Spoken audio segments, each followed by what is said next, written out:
Now we'll see the different types of gene therapies used in cancer.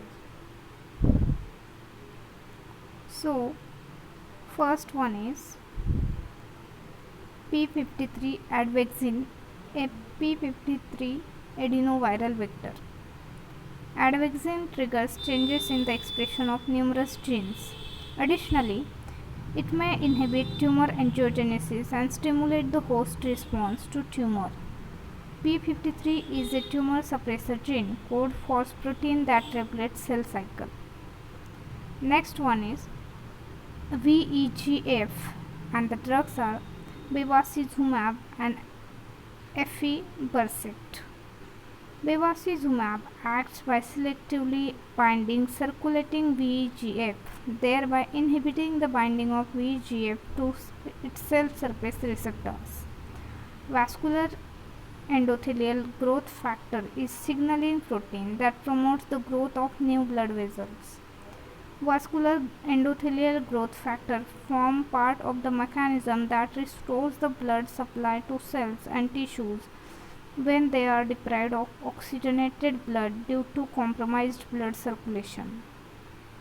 Next is PI3K BEZ235. BEZ235 is a potent dual PI3K mTOR inhibitor. PI3K mTOR signaling pathway regulates cell survival and proliferation. Aberrant activation of the pathway is commonly observed in many human cancers, including breast, lung, ovarian, and prostate. RAS, and the drugs are tipifarnib. Tipifarnib is a farnesyl esterase inhibitor known to block RAS signaling and attenuate cancer cell proliferation.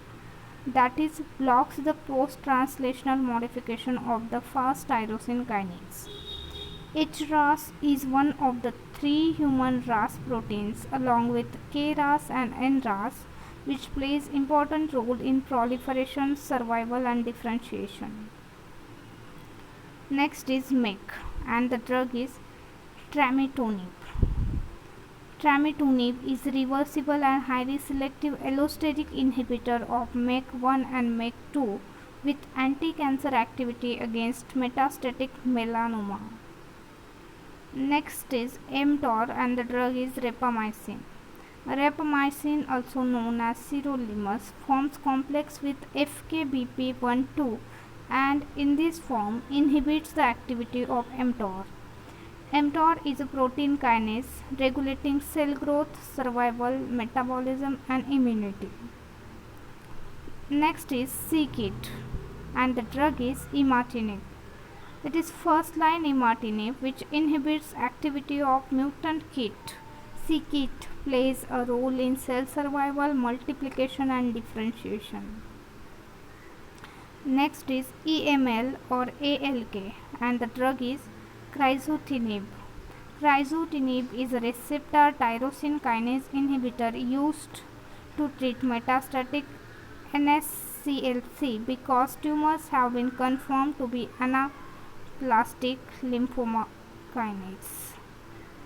Next is EGFR, and the drug is gefitinib. Gefitinib selectively binds to the EGFR tyrosine kinase domain, preventing ATP from binding and blocking subsequent receptor autophosphorylation, which results in the inhibition of signal transduction. Sometimes mutations in the EGFR gene cause EGFR proteins to be made in higher than normal amounts on some types of cancer cells. This causes cancer cells to divide more rapidly because EGFR protein is involved in cell signaling pathways that control cell division and survival. Next is HER2, and the drug is trastuzumab. Herceptin or trastuzumab works against HER2 positive breast cancers by blocking the ability of the cancer cells to receive chemical signals that tell the cells to grow, thus block the growth and spread of cancer. It is an example of an immune targeted therapy approved for the treatment of early stage breast cancer. Next is BRAF and the drug is sorafenib. Sorafenib is in a class of medications called kinase inhibitors approved for the treatment of primary kidney, liver and thyroid carcinoma. It is protein kinase inhibitor with activity against many protein kinases including VEGFR, PDGFR and RAF kinases. A BRAF mutation triggers cells to develop abnormally and divide out of control. BRAF inhibitors are drugs that can shrink or slow the growth of metastatic melanoma in people whose tumors have a BRAF mutation. Thank you.